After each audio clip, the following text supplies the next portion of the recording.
बच्चों, फिर से एक बार बरसही जलद के दूसरे भाग में आप सभी का हार्दिक हार्दिक स्वागत है। पिछले भाग में हमने बरसही जलद का पहला हिस्सा देखा था, दोहा और चौपाई, जिसमें गोस्वामी तुलसीदास जी ने वर्षा ऋतु का वर्णन किया था। श्री राम जी और लक्ष्मण जी सीता मैया को ढूंढने निकल पड़े और उस वक्त उनके मन की व्याकुलता संत गोस्वामी तुलसीदास जी ने इस बरसही जलद में वर्णन की है। तो यहाँ पर अब हम देखते हैं दूसरा हिस्सा बरसही जलद का, जो दोहा और चौपाई में ही विभाजित किया गया है। इस काव्य खंड में वर्षा ऋतु का ही वर्णन किया गया है। वर्षा ऋतु को जीवन से जोड़ने का प्रयास संत तुलसीदास जी ने किया है। जैसे कि पहले भी मैंने आपको बता दिया है कि बरसही जलद के इस दोहा और चौपाई के काव्यखंड में संत तुलसीदास जी ने समाज की स्थिति, गुण अवगुण और वर्षा ऋतु के समय का या उनकी घटनाओं का वर्णन किया है। तो चलिए बच्चों, देखते हैं बरसही जलद का दूसरा हिस्सा, जिसके रचयिता है गोस्वामी तुलसीदास जी, जो लिया गया है रामचरितमानस के किष्किंधा कांड से। तो यहाँ पर इस दोहा और चौपाई में भी गोस्वामी तुलसीदास जी ने वर्षा ऋतु का ही वर्णन अत्यंत सुंदर शब्दों में किया है। तो सबसे पहले पढ़ते हैं इस बरसही जलद का दूसरा हिस्सा। कई घटनाओं का वर्णन गोस्वामी तुलसीदास जी ने किया है। तो चलिए बच्चों, हम पढ़ते हैं बरसही जलद का दूसरा हिस्सा, चौपाई, जिसे लिखा है गोस्वामी तुलसीदास जी ने। दादुर धुनि चहु दिशा सुहाई, वेद पढ़ही जनु बटु समुदाई। नव पल्लव भय बिटप अणेका, साधक मन जस मिले विवेका। अर्क जवास पात बिनु भवयु, जस सुराज खल उद्यम गयऊ। खोजत कतहु मिले नहीं धूरी, करई क्रोध जिमि धर्म ही दूरी। ससी संपन्न सोहमहि कैसी, उपकारी कै संपत्ति जैसी। निशितम घन खद्योत बिराजा, जनु दंभ नगर मिला समाजा। कृषि निरावहि चतुर किसाना, जिमि बुध तजहि मोह मद माना। देखियत चक्रबाक खगनाही, कलिहि पाई जिमि धर्म पराही। विविध जंतु संकुल महि भ्राजा, प्रजा बाढ़ जिमि पाई सुराजा। जहाँ तह रहे पथिक किनारा, जिमि इंद्रियगण उपजे ज्ञाना। जिमि इंद्रियगण उपजे ज्ञाना। तो यहाँ पर यह चौपाई, उसके बाद देखते हैं यहाँ इसी से संबंधित दोहा, जिसके बारे में गोस्वामी तुलसीदास जी ने क्या किया है। इस दोहे में भी वर्षा ऋतु का वर्णन किया है। कबहु प्रबल बह मारुत, जहाँ तह मेघ बिलाही। जिमि कपूत के उपजे, कुल सधर्म नसाही। कबहु दिवस मह निबिड़तम, कबहु क प्रगट पतंग। बिनसई उपजई ज्ञान जिमि, पाई कुसंग सुसंग। पाई कुसंग सुसंग। तो यहाँ पर इस दूसरे हिस्से में अर्थात चौपाई और दोहे में भी गोस्वामी तुलसीदास जी हैं, जीवन से जोड़ते हैं। क्योंकि गोस्वामी तुलसीदास जी के साहित्य की एक बहुत बड़ी खासियत रही है कि उन्होंने अपने साहित्य को जीवन से क्या किया है, जोड़ा है। तो देखते हैं इस चौपाई के पहली जो दो पंक्तियां हैं, उन दो पंक्तियों का सरल अर्थ। तो यहाँ पर गोस्वामी तुलसीदास जी पहली दो पंक्तियों में क्या बताते हैं, मैं आपको फिर एक बार याद दी। वेद पढ़ही जनु बटु समुदाई, नव पल्लव भय बिटप अणेका, साधक मन जस मिले विवेका। वर्षा ऋतु का मनोहरी वर्णन करते हुए कवि गोस्वामी तुलसीदास जी क्या कहते हैं कि वर्षा ऋतु में दादुर, मेंढक, दादुर का मतलब क्या है, मेंढक, धुनी स्वर, चहु दिशा, चारों दिशाओं में, सुहाई अच्छी लगती है। आपको भी मालूम है कि बरसात के मौसम में हमें मेंढकों की टर टर की आवाजें जरूर सुनाई देती हैं। तो वर्षा ऋतु में घटने वाली यह भी घटना है और मेंढकों की आवाज चारों दिशाओं में हमें सुनाई देती है और वह उतनी ही सुहावनी लगती है। कैसी लगती है वह? जैसे वेद पढ़ही जनु बटु समुदायी, जैसे छात्रों का, जैसे आप क्या करते हैं, कविताएं पढ़ते हैं, वैसे ही छात्र या बच्चे क्या कर रहे हैं, वेद पढ़ रहे हैं। वेद आपको मालूम है कि हमारे भारतीय संस्कृति में 4 वेद दिए गए हैं, ऋग्वेद, यजुर्वेद, सामवेद और अथर्ववेद, जिसमें हमारी भारतीय संस्कृति का सार उन वेदों में हमें दिखाई देता है। तो वही वेद पढ़ते हुए हमें दिखाई दे रहे हैं, या वैसा ही आवाज हमें किनका लगता है, मेंढकों का लगता है। यानी यहाँ पर मेंढक और वेद पढ़ रहे, अर्थात यह गोस्वामी तुलसीदास जी के विचार हैं। तो यहाँ पर मेंढकों की आवाज हमें चारों दिशाओं में सुहावनी लगती है, जैसे कि छात्र वेद पढ़ रहे हों। आगे, नव पल्लव भय बिटप अनेका साधक मन जस मिले विवेका। यानी वर्षा के मौसम में नए नए हरे हरे पत्ते आ रहे हैं, यानी पेड़ों पर पत्ते आ गए हैं और यह पत्ते ऐसे सुंदर दिखाई दे रहे हैं या ऐसे सुशोभित हो रहे हैं, साधक या तपस्वी का मन जैसा बन जाता है वैसा ही उसका मन भी सुशोभित होता है, सुंदर बनता है। वैसे ही नए पत्तों से पेड़ सुशोभित होता है। कब? वर्षा ऋतु में। यानी यहाँ पर ज्ञान मिलने पर साधक या तपस्वी का मन जैसे अत्यंत विवेक या नम्र बन जाता है, वैसे ही वर्षा ऋतु में नए पत्तों के कारण पेड़ या वृक्ष अत्यंत सुशोभित बन जाता है। यानी यहाँ पर साधक का मन ज्ञान प्राप्त होने पर जैसा सुशोभित लगता है, वैसे वर्षा ऋतु में नए पत्तों से पेड़ सुशोभित बनता है। तो यहाँ पर वर्षा ऋतु में आने वाले नए पत्ते या मेंढकों की टरटर की आवाज, इनका वर्णन या उनको कवि ने समाज की अनेक घटनाओं से क्या किया है, जोड़ने का प्रयास किया है। तो बच्चों आगे देखते हैं। यहाँ पर आगे जो दिया गया है 2 पंक्तियां, जिनमें अर्क जवास पात बिनु भयऊ जस सुराज खल उद्यम गयऊ खोजत कतहु मिले नहीं। यानी यहाँ पर हमें पेड़ अर्क और जवास के पेड़ दिखाई देते हैं। अर्क का मतलब क्या है? मदार का पेड़। कौन सा पेड़? मदार का पेड़। और जवास का मतलब है जवास का पेड़। यहाँ पर दोनों पेड़ हमें चित्र में दिखाई दे रहे हैं। तो यहाँ पर वर्षा के मौसम में अर्क और जवास के जो पेड़ है वह पेड़ बिना पत्तों के हो जाते हैं, यानी वह उनके पत्ते, उन अर्क और जवास के पेड़ के पत्ते झड़ जाते हैं, वह बिना पत्तों के बन जाते हैं। जैसे कि जस सुराज खल उद्यम गयऊ, जैसे सुराज में दुष्ट या दुष्टों का उद्यम हो जाता है। मदार और जवास के पेड़ से पत्ते जिस तरह चले जा रहे हैं, झड़ रहे हैं, उसी प्रकार सुराज यानी अच्छा राज्य, सुराज का मतलब क्या है? अच्छा राज्य। वैसे ही अच्छे राज्य में खल यानी दुष्ट व्यक्तियों का कार्य भी गायब हो जाता है। यानी जैसे अर्क और जवास के पेड़ से पत्ते गायब हो जाते हैं वर्षा ऋतुओं में, उसी प्रकार सुराज्य में, अच्छे राज्य में दुष्ट लोगों का कार्य भी वैसे ही अपने आप गायब होने लगा है। ऐसा वर्णन संत तुलसीदास यहाँ पर करते हैं। खोजत कतहु मिले नहीं धूरी, यानी वर्षा ऋतु में खोजने पर भी हमें धूल नहीं मिलती। कभी देखा है आपने कि वर्षा हो रही है, बरसात हो रही है और हमें धूल दिखाई दे रही है, मिट्टी इधर उधर हवा में फैलती दिखाई दे रही है? ऐसा होता नहीं है। यानी यहाँ पर वर्षा ऋतु में हमें खोजने पर भी धूल नहीं मिलती है। जैसे करई क्रोध जिमी धर्म ही दूरी, क्रोध यहाँ पर क्रोधित होने पर का चित्र दिखाया गया है, हो जाते हैं, गुस्सा हो जाते हैं।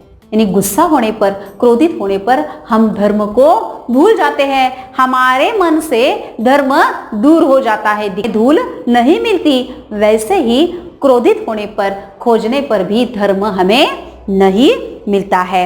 इसका मतलब है गोस्वामी तुलसीदास जी हमें एक बात यहाँ पर बताना चाहते हैं कि अगर आपको धर्म का पालन करना है तो आपको क्रोधित नहीं होना है।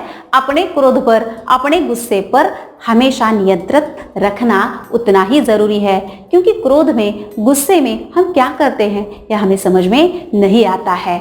और इसीलिए हमें अपने क्रोध पर, अपने गुस्से पर नियंत्रण अगर रखेंगे तो हमारा जीवन और अधिक क्या बनता है, सफल बनता है। और यही बात यहाँ पर गोस्वामी तुलसीदास जी हमें इन पंक्तियों से बताते हैं। उसके बाद देखते हैं अगली पंक्तियां। शशि संपन्न सोह मही कैसी, उपकारी कै संपत्ति जैसी। निशितम घन खद्योत विराजा, जनु दंभीन कर मिला समाजा। यानी सोह शोभायमान मही कैसी, मही का मतलब है भूमि, यानी यहां पर अन्न से या अनाज से धरती अत्यंत सुशोभित होती है। आपको भी मालूम है, जब हम खेत में फसल देखते हैं, हरी भरी फसल देखते हैं, तो हमारा मन कितना प्रसन्न हो जाता है, क्योंकि वो धरती या वह जमीन हरी घास या हरे अनाज से, फसलों से अत्यंत शोभायमान दिखाई देती है। यानी यहां पर अन्न, अनाज से धरती सुशोभित होती है, शोभायमान देती है। कैसे? उपकारी कई संपत्ति जैसे, जैसे उपकारी के संपत्ति के समान वह सुशोभित होती है। यानी अनाज से युक्त पृथ्वी कुछ इस प्रकार भरी हुई हमें दिखाई देती है जैसे उपकार करने वाला व्यक्ति सुशोभित होता है, क्योंकि हमें दूसरों पर उपकार करना चाहिए। यही बात यहाँ पर कवि गोस्वामी तुलसीदास जी बता देते हैं कि हमें जैसे अनाज से भरी धरती तरफ फैल जाती है, तो यहाँ पर उपकार का महत्व गोस्वामी तुलसीदास जी हमें बता देते हैं।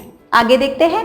निशितम घन खद्योत विराजा, जनु दंभीन कर मिला समाजा।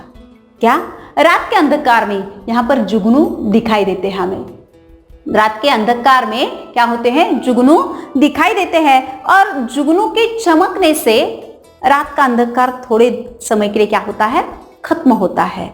ये रात के घने अंधकार में चमकने वाले जुगनू को देखकर जैसा लगता है, रात में चमकने वाले यानी यहाँ पर खद्योत, जुगनू, खद्योत का मतलब है जुगनू, दंभीन का मतलब है घमंडियों का।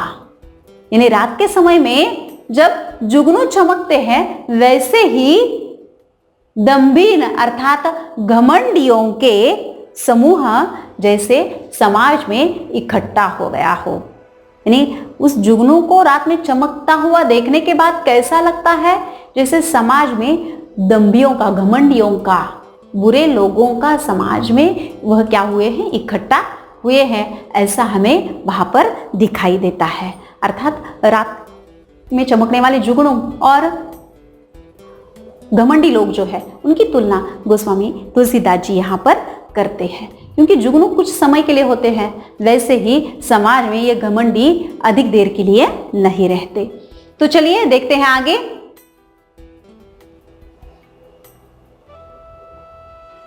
कृषि निरावहि चतुर किसाना, जिमि बुध तजहि मोह मद माणा। देखियत चक्रबाक खगनाही, कलही पाही जिमि धर्म पराही। यानी यहाँ पर गोस्वामी तुलसीदास जी क्या बताते हैं? कृषि अर्थात खेती, निरावही, निरावही का मतलब है जैसे हम यहाँ पर दिखाया गया है कुछ खेत में जो घास फूस फैली हुई है उसे निकाल कर क्या किया जाता है? फेंक दिया जाता है और खेत को साफ सुथरा बनाया जाता है। ऐसा क्यों किया जाता है? आपको भी मालूम है कि किसान अपने खेत में से घास फूस निकाल देता है, जिससे खेत साफ हो जाता है और जो फसल है वो फसल अच्छी आने के लिए उसकी मदद जरूर हो जाती है। तो इसीलिए चतुर किसान क्या करता है? अपने खेत की निरावही करता है, अपने खेत की निरावही करता है, वैसे जैसे बुध तजही मोहम्मद माना, बुध विद्वान लोग, वैसे ही विद्वान लोग क्या करते हैं, अपने जीवन से, अपने जिंदगी से मोह, मद, लालच, माया, इन सभी को दूर कर देते हैं, निकाल देते हैं। और जब हम अपने जीवन से इस लालच को, मोह, मद यानी षड्रिपु जो है, काम, क्रोध, लोभ, मोह, मद, मत्सर, इन षड्रिपुओं को अगर हम अपने जीवन से निकाल देते हैं तो अपना जीवन उतना ही सुंदर बनता है और हमें आगे बढ़ने की प्रेरणा देता है। यानी हम आगे बढ़ सकते हैं इसी वजह से। जैसे यहाँ पर चतुर किसान अपनी फसल को बढ़ाने के लिए क्या करता है, अपने खेत की निरावही करता है, वैसे ही हमें अपने शरीर की, अपने मन की निरावही करनी होगी।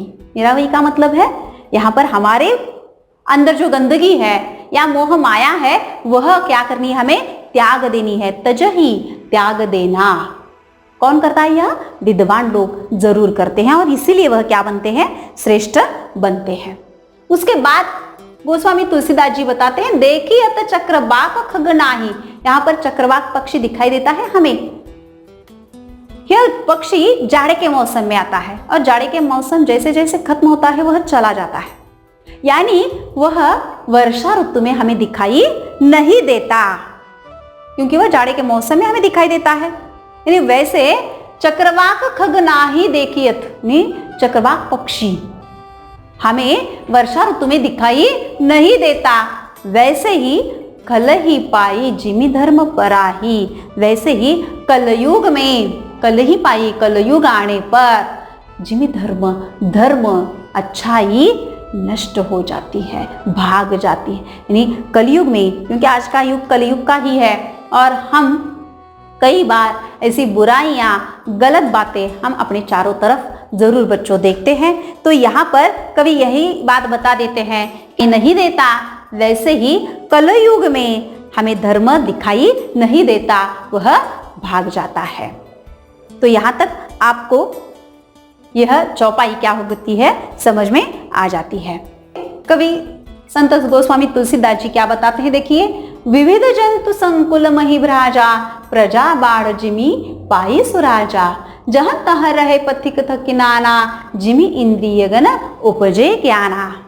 यानी पृथ्वी पर अनेक प्रकार के जीव जंतु है। मही का मतलब है पृथ्वी, जंतु संकुल यानी यहाँ पर अलग अलग प्रकार के जंतु जीव हमें पृथ्वी पर दिखाई देते हैं। भ्राजा अर्थात सुशोभित होते हैं। यानी इन विविध जीव जंतुओं से पृथ्वी भरी पड़ी है, अलग अलग प्रकार के जीव जंतुओं से वह भरी है, सुशोभित है। कैसे? प्रजा बाढ़ जिमि पाई सुराजा, वैसे ही सुराज्य पाकर प्रजा में बाढ़ आ गई हो। क्योंकि सभी व्यक्तियों को, हर व्यक्ति को कैसी जगह पसंद है, कैसी जगह रहना अच्छा लगता है, जहां पर अच्छा राज्य हो, सुराज्य हो। यानी यहां पर भी जैसे जीव जंतुओं से पृथ्वी भरी पड़ी है। एक बात यहां पर हमें जरूर समझनी चाहिए कि जितने भी जीव जंतु है वह केवल पृथ्वी पर है, पृथ्वी पर इकट्ठा हुए हैं, जमा हुए हैं, भरे पड़े, दूसरे ग्रह पर नहीं दिखाई देते हमें। वैसे ही अच्छे राज्य में रहना पसंद करते हैं, जैसे सभी जीव जंतु पृथ्वी पर रहना पसंद करते हैं और उन जीव जंतुओं से हमारी यह पृथ्वी भरी पड़ी है। वैसे ही सुराज्य में लोगों की, प्रजा की बाढ़ आ गई है। जहां तहां रहे पथिक थकिनाना, जिमि इंद्रिय गण उपजे ज्ञाना। पथिक यानी यात्री, यानी सफर पर चलने वाला, राही जिसे कहा जाएगा। जहां तहां, जहां वहां, थक कर हमें बैठे हुए दिखाई देते हैं। अर्थात जब यात्री थक जाते हैं तो विश्राम करने पर वह बीच रास्ते में ही बैठ गए हैं। नहीं, चलते चलते हम रास्ते पर थक जाते हैं और वहीं पर हम क्या करते हैं, रुक जाते हैं, बैठ जाते हैं। यानी जहां तहां पथिक थकिनाना, जहां तहां हमें यात्री थके हुए दिखाई देते हैं और वह विश्राम करने बैठे हैं। ऐसा लगता है कि इंद्रिय भी अर्थात जिमी इंद्रिय गण उपजे ज्ञाना, इंद्रिय ज्ञान प्राप्त होने पर जैसे शिथिल हो जाते हैं, शांत हो जाते हैं, उसी प्रकार जैसे पथिक भोग विलास की तरफ जाना छोड़ देते हैं। जैसे राही थकने के बाद विश्राम करता है, वैसे ही जब इंद्रियों को ज्ञान प्राप्त होता है तो वह भी भोग विलास की तरफ जाना छोड़ देते हैं, वहीं पर रुक जाते हैं, विश्राम करने लगते हैं, अर्थात शांत हो जाते हैं। यानी यहाँ पर इंद्रियों को, इंद्रिय जो है जो हमें अलग अलग प्रकार का ज्ञान देते हैं, लेकिन जब वह ज्ञान प्राप्त करते हैं तो वह शांत हो जाते हैं, जैसे पथिक थकने पर विश्राम करने बैठ जाते हैं। तो यहाँ तक यह चौपाई गोस्वामी तुलसीदास जी हमें बताते हैं, जिसमें वर्षा ऋतु के कई घटनाओं का वर्णन और साथ ही समाज के कई स्थितियों का भी वर्णन संत तुलसीदास जी ने यहाँ पर किया है। बच्चों मुझे ज़रूर विश्वास है कि आपको यह चौपाई या उसका अर्थ समझ में आ गया होगा। तो आगे देखते हैं इसी दूसरे हिस्से का चौपाई के बाद का जो दोहा है, उस दोहे के बाद मारुत जह तह मेघ बिलाही, जिमी कपूत के उपजे कुल सधर्म नसाही। कभी कभी वर्षा ऋतु में ऐसा जरूर होता है, कभी कभी हवा जोर जोर से बहने लगती है। इस वजह से बाद वर्षा ऋतु में हवा जोर जोर से बहने लगती है, और जब हवा बहने लगती है तो बादल अपने आप गायब हो जाते हैं, यानी कबहू प्रबल प्रबल बन जाती है जब हवा, मारुत का मतलब है मेघ है, बादल है, वह बिलाही क्या हो जाते हैं, गायब। आपने भी यह कई बार अनुभव किया होगा बच्चों कि जब हवा जोर जोर से बहने लगती है तो आकाश दूर होने लगते हैं या भागने लगते हैं, गायब होने लगते हैं। और ऐसा भी कहा जाता है कि जब बादल आ जाते हैं आकाश में और लगता है कि अब बारिश होगी, लेकिन अगर जोर जोर से हवा बहने लगती है तो हमारे घर के जो बुजुर्ग है वह जरूर कहते हैं कि अब हवा बह रही है तो बारिश नहीं होगी। यानी यहाँ पर बादल क्या होते हैं, गायब हो जाते हैं। वैसे ही क्या होता है, जिमी कपूत के उपजे कुल सधर्म नसाही, वैसे ही परिवार में जब कुपुत्र पैदा होता है, कुपुत्र यानी क्या, कुपूत, जो गलत काम करता है, बुरा पुत्र है, बुरी संतान है, तब धर्म क्या होता है, नष्ट हो जाता है। यानी यहाँ पर सधर्म, अच्छा धर्म नष्ट हो जाता है जब परिवार में कपूत अर्थात है परिवार से नष्ट होता है। अर्थात आज तक जितनी भी अच्छाई उस परिवार ने मिलाई होती है, प्राप्त की होती है, उसने प्रतिष्ठा प्राप्त की होती है, उस परिवार ने अच्छाई, अच्छा धर्म उन्होंने अब तक क्या किया है, संभाला होता है। लेकिन केवल अगर उस कुल में, परिवार में बुरा पुत्र जन्म लेता है और वह बुरे कर्म करने लगता है तो उनका अब तक का सारा सधर्म, अच्छा काम, उनकी प्रतिष्ठा हवा के प्रचंड बहने से मेघ गायब हो जाते हैं। वैसे ही कुपुत्र पैदा होने से घर से अच्छाई नष्ट हो जाती है बच्चों। तो यहाँ पर आगे देखते हैं अगला दोहा, जहां पर तो बच्चों दोहे का अंतिम जो दो पंक्तियां हैं वह देखते हैं। कबहु दिवस मह निबिड़तम, कबहु का प्रगट पतंग, पाई कुसंग सुसंग। नहीं, कभी कभी बादल आकाश में छा जाने से दिन में भी अंधेरा हो जाता है। जैसे कि आज सुबह हुआ था, बादल चारों तरफ थे तो सूर्य नारायण का दर्शन ही हमें नहीं हो रहा था। यानी बादलों के छा जाने से कभी कभी दिन में भी अंधेरा हो जाता है, और ऐसा अनुभव हम बरसात के दिनों में हम लेते हैं। वैसे ही ज्ञान नष्ट हो जाता है तो कभी कभी उत्पन्न हो जाता है। यानी यहाँ पर बादलों के छा जाने से सूर्य हमें दिखाई नहीं देता, और बादल जब दूर हो जाते हैं तो सूर्य हमें फिर से दिखाई देता है। यानी बादलों का और सूरज का ये जो खेल है, कई बार हम आकाश में अनुभव करते हैं। यहाँ पर कवि गोस्वामी तुलसीदास हम ऐसे पढ़ेंगे, ज्ञान कुसंग, यानी जब हम कुसंगति में पढ़ते हैं तो हमारे मन से बिन सही ज्ञान जिमी पाई सुकंग कुसंग, यानी जब हम कुसंगति में पढ़ते हैं, बुरी संगति में पढ़ते हैं तो हमारे पास का ज्ञान नष्ट हो जाता है। और दूसरा है उपजयी ज्ञान जिमी सुसंग, यानी जब हम सुसंगति में होते हैं, अच्छी संगति में होते हैं तो हमारे पास ज्ञान अधिक आ जाता है। यानी यहाँ पर एक बात संत तुलसीदास जी बहुत अच्छी बता देते हैं, क्योंकि अक्सर हम संगति का परिणाम हमारे ऊपर जरूर होता है। जब हम अच्छी संगति में लगते हैं तो हमारे पास अच्छे गुण आते हैं, और जब हम बुरी संगति में होते हैं तो हम बुरे इंसान जरूर बनते हैं। यानी यहाँ पर संगति का परिणाम हमारे ऊपर कैसे होता है, इसीलिए संत तुलसीदास जी उस बात को बादलों से, वर्षा ऋतु के उस घटनाओं से उसका संबंध जोड़ते हुए कहते हैं कि जब कबहू दिवस मह निबिड़ तम कबहू प्रगट पतंग, नहीं आकाश में कभी कभी बादल छा जाते हैं, अंधकार आता है, सूर्य दिखाई नहीं देता, लेकिन जब बादल छट जाते हैं तो सूर्य फिर से दिखाई देता है।